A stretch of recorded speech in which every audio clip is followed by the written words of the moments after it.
Hey guys, it's Matt in Exile, and today I got a video for you guys, and it has Julian Assange's wife calling Joe Bolton a war criminal to his face. Let's go ahead and check out the video. Well, I think that's a small amount of the sentence he actually deserves. He's committed clear criminal activity. He's no more a journalist than the chair I'm sitting on. The information that he divulged did, in fact, put many people in jeopardy. It undercut the ability of the United States to have confidential diplomatic communications, not just with other foreign governments, but in many countries with dissidents, people who, even speaking to American diplomats, could find themselves in trouble. And so, you know, he's been complaining about his treatment over the past period of time. He's the one who sought asylum in the Ecuadorian embassy.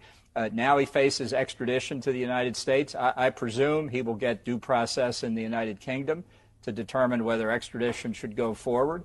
And when he gets to the United States, he'll get due process here. And I hope he gets at least 176 years in jail for what he did.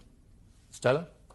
Well, of course, Ambassador Bolton is kind of the ideological nemesis of Julian. He has, during his time for the Bush administration and later the Trump administration, sought to undermine the international legal system, ensure that the U.S. is not under the International Criminal Court's jurisdiction.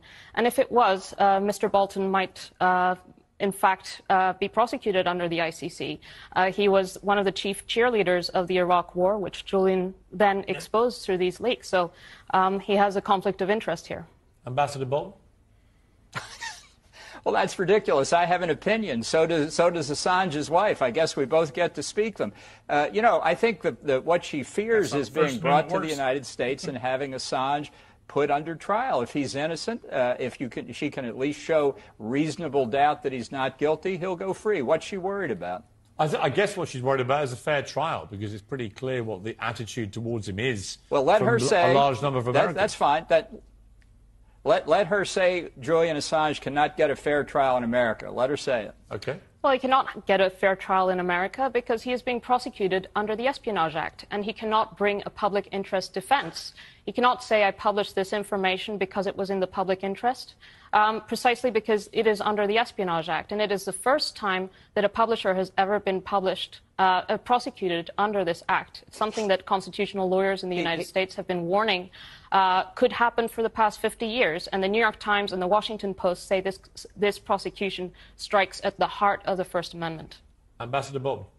Well, I think they are badly wrong on that. He's in effect a hacker and a person who breaks and enters into secure information. Not even the U.S. alleges he's prosecuted that. Under the let me finish now. The fact he's prosecuted under the Espionage Act is something that's been part of American law for many, many years. Plenty of other people have been prosecuted under it.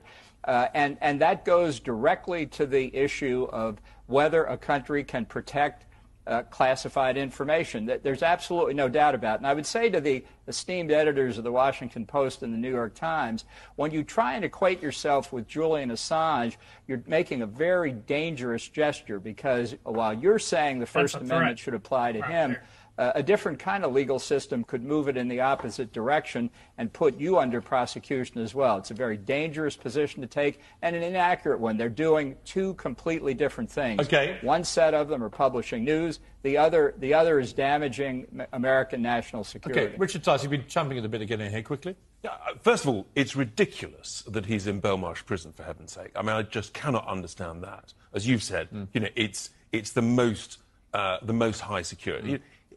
So that's absurd. But if this can't be resolved, and it sounds to me actually as though it may not, is there not a sort of international jurisdiction? Because there is actually international important issues here that do need resolving.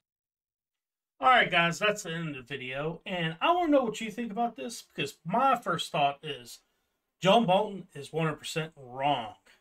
First thing, this is a First Amendment issue. Julian Assange was a journalist.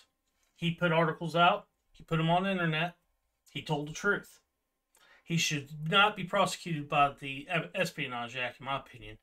And him coming out with the truth about what was going on in Iraq, it should have been done a long time ago by the New York Post, by any of these other journalists. But they didn't do it. He did it. because he found out what actually happened with whistleblowers and so on and so forth. Now, they're calling him a hacker and a whole lot of other stuff, which he did know how to hack. But far as I know, he didn't hack into anything to get this information. He got it from whistleblowers. But guys, if you have a different opinion than I do, please comment down below. Don't forget, hit like and subscribe. Helps the channel grow. Peace.